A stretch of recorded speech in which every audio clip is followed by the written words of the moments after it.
warahmatullahi wabarakatuh. Apa kabar anda semuanya? Semoga antum dalam keadaan sehat walafiat. Amin ya rabbal alamin.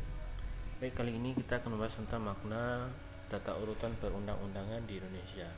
Jadi pembahasan ini adalah pembahasan bab 3 kita. Jadi kita hari ini adalah pembahasan baru ya. Itu di bab 3 makna tata urutan perundang-undangan di Indonesia. Ya, kita ketahui bahwa tata urutan Indonesia, undang-undang Indonesia itu berawal dari Undang-Undang Dasar tahun 1945 ya. Jadi apa makna dari tata urutan ya peraturan perundang-undangan di Indonesia? Jadi kita bahas dulu pengertian peraturan perundang-undangan nasional ya.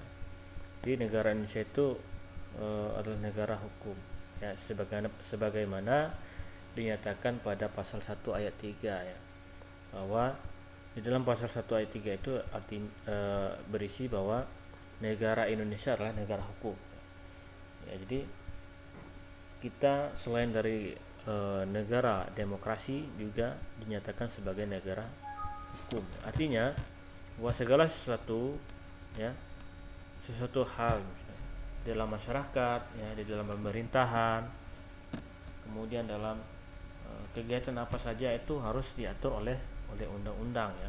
Di segala aspek ya, kebangsaan, kenegaraan. Jadi bukan hanya masyarakat yang diatur hukum ya, tetapi juga bagaimana pemerintah dalam menjalankan kewajibannya sebagai pemerintah juga diatur oleh negara hukum ya, atau sistem hukum. Jadi di dalam negara hukum ini, sistem hukum yang mengatur Indonesia itu disebut dengan sistem hukum nasional ya. Tetapi juga ada sistem hukum daerah misalnya, ada yang kita kenal dengan peraturan daerah misalnya. Ada juga yang lebih kecil, ruang lingkupnya itu adalah sistem hukum adat ya. Itu hukum yang mengatur tentang kegiatan kehidupan sehari-hari ya di dalam sebuah kalbu ya, atau sebuah keluarga ya. Itu adalah hukum yang paling kecil di Indonesia ya. Walaupun hukum adat itu bukan atau tidak diatur dalam undang-undang dasar, tetapi diakui oleh undang-undang dasar atau hukum nasional ya, begitu. Oke, kita lanjut.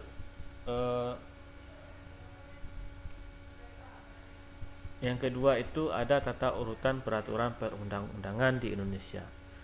Jadi kita ketahui ya bahwa di Indonesia itu memiliki undang-undang yang mengatur ya, atau hukum yang mengatur ya.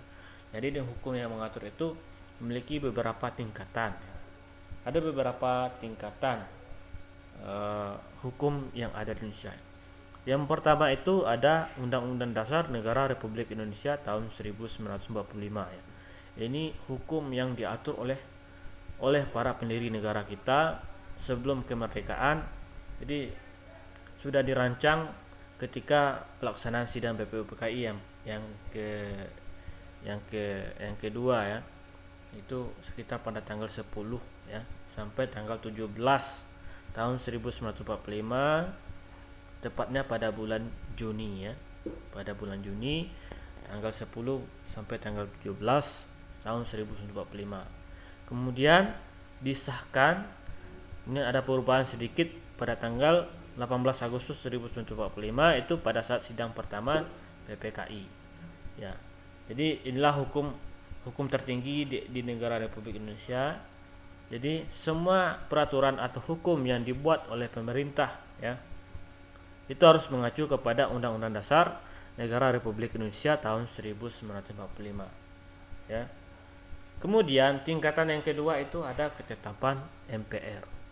Jadi setiap penetapan undang-undang yang dilakukan oleh MPR itu adalah tingkatan yang kedua ya. Jadi tidak ada hukum yang tertinggi kecuali dari MPR ya. Ya, itu tingkatan yang kedua ya, selain dari Undang-Undang Dasar Negara Republik Indonesia. Jadi ketetapan MPR inilah hukum yang dibuat oleh MPR ya, melalui proses sidang ya, atau melalui proses diskusi ya. Jadi tidak hanya sembarang dibuat. MPR membuat hukum atau aturan-aturan itu tentu membuatnya itu harus dengan proses yang panjang. Kemudian yang ketiga itu ada undang-undang ya. Ada undang-undang, itu tingkatan yang ketiga ya. Atau selain dari undang-undang ada juga tingkatan yang ketiga itu disebut dengan P peraturan, P pemerintah, P pengganti undang-undang. Jadi apabila undang-undang itu misalnya dalam keadaan genting, misalnya undang-undang itu tidak mengatur hal yang genting tersebut misalnya, itu bisa diganti oleh peraturan pemerintah pengganti undang-undang. Itu ini diberlakukan ketika ada sesuatu hal yang sangat genting ya. Harus dilakukan keputusan yang secara cepat ya. Itu peraturan pemerintah pengganti undang-undang ini adalah